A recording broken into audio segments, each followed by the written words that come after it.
Howdy, folks, and welcome to part 4 on the So You Want to Run a Convention game series. We've previously covered how to choose your rules, that you need to know your rules really well, and how to come up with a scenario or what to do, how to go about selecting a scenario or creating one. This time we're going to take a look at miniatures, how we go about choosing the miniatures. Now, in a lot of cases, you're going to choose miniatures that you already have because you have chosen a scenario on based off of the miniatures you already have. Otherwise, it's going to be you're going to need to look at that scenario and determine what size miniature you want to go with, how many miniatures you want to go with. All that will be determined by your scenario. So the first thing you want to determine is, of course, what size. And by size, I mean what millimeter, what scale are you going to use. Now, when I do my Star Wars games, I'm using Legion or Legion scale, which is right around 32 to 35 millimeter, because that's what I can easily get a hold of, both through Fantasy Flight, well now Atomic Mass Gaming, and a lot of STL prints that I can get a hold of. And not only are they easy to get, but they look really good on the table. That's part of what you're wanting to do when choosing what miniatures you're going to use. How are they going to look on the table? I could do 15 millimeter Star Wars using the STLs because I can print them in whatever size I want, but with the number of troops I'm using, it wouldn't be as striking. So that's why I go with the Legion scale. Now, if I was going to do something like the Battle of Hoth, where I've got could potentially have hundreds of rebel soldiers and hundreds of stormtroopers or snowtroopers, then yeah, I might decide to go with 15 millimeter. I don't think I would go any smaller than 15 though. Maybe 10, but I think 15 would be the better one to go with. Basically because you can still single base 15s, and it looks still okay on a 5/8 inch washer. But yeah, it's only when I'm going to be doing a large number of mass troops would I go with a smaller scale like that. Now, if I'm going to be doing something in armor, I've got a choice of 285th slash 1/300th scale, also known as 6 millimeter, or I could go 3 millimeter, which is 1/600th scale. I like the look of the 1/285th scale from GHQ. The problem is they're about 14 or 15 bucks per 5 tanks. So if you want to do a large battalion or regiment-sized units, it becomes very expensive very quickly.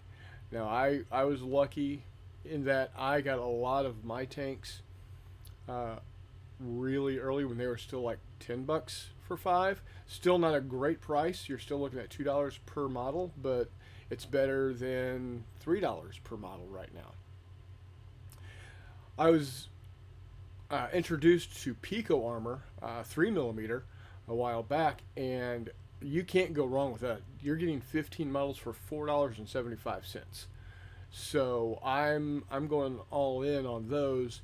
Both I've already started Israeli and Arab for 67 and 73, and then I'm also looking to redo my Cold War U.S. versus Warsaw Pact, Soviet Union or Czechoslovakia, etc. Because at $15 or 15 per pack, and that's $4.75. That's basically for Warsaw Pack. You basically have a battalion of tanks for what $8.50, $9.50. So where you're looking at almost $45 to get this, actually no more than that, $90 to get the same number of tanks in GHQ. I mean, it's literally 1/10 the price. So, that's another thing to consider. How much is it going to cost you to put this thing on? Not everybody has a massive budget. So, cut corners where you can. Use models you already have. If you got to buy new models, get them on sale, or find close as, or just go with a smaller scale if you can. Again, the reason I go with like Pico Armor is a couple of reasons. A, the distances look right. That's a real problem you have when you're running with armor. Is the distances don't necessarily look right, especially if you're dealing with something like 15 millimeter, or heaven forbid 28 millimeter, and you're wanting to do something with armor. The ranges look really, really off. So you don't start really getting a decent look at distances until you get to that 6 millimeter size, and even better the 3 millimeter size. And then, of course, if you're going with the Ocean, depending on what type of ships you're using, if you're doing World War I or World War II or newer, you're going to want to go with a smaller scale. You're going to want to go minimum 1/2400th scale. Honestly, I found 1/6000th with McMurray, and man, these things look amazing. They look great, and to me, you put them on the table. Yeah, they're really small and really hard to see, but honestly, that's part of the intrigue. Is because if I'm standing 4 feet away from my opponent and I'm looking at the ships, I'm not sure.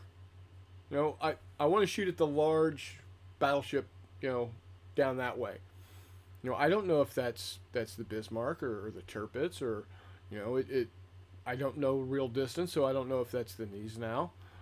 So I like the 1/6000th scale, and they're easy to paint up. I mean, if you don't want to go crazy like I do and put on camouflage, a little bit of light gray, you're good to go.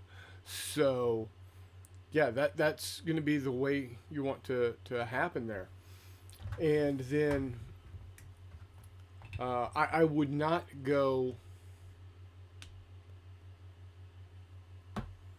I would not go bigger than 1/2400th scale, especially if you're dealing with battleships. Don't get me wrong. Don't get me wrong. The Warlord Games ships are beautiful ships, but 1/1800th scale is just they're too big. They're not the right scale. Same thing with their Cruel Seas. 1/300th scale is not the right scale. To be honest, Cruel Seas should have probably been 1800th scale, and Victory at Sea should have probably been 1/2400th, maybe even 1/3000th. But they're here to make models and want you to paint them up pretty, so you deal with what you deal with.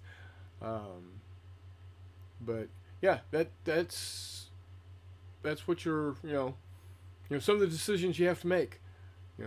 Do I have the models already? How will they look on the table? If I don't have the models, how much is it going to cost me? Can I go smaller and it still look good to save some money? And then how's it going to look with my terrain? What am I going to have to do for my terrain? And terrain is going to be where we're headed next with this series. So I'm hoping that everybody is enjoying the series. Let me know how it's going. Let me know what you think. Leave some comments. Leave some questions. I'll be more than happy to give any guidance I can put forth to you. So, yeah. Until next time, we'll see you on the flip side.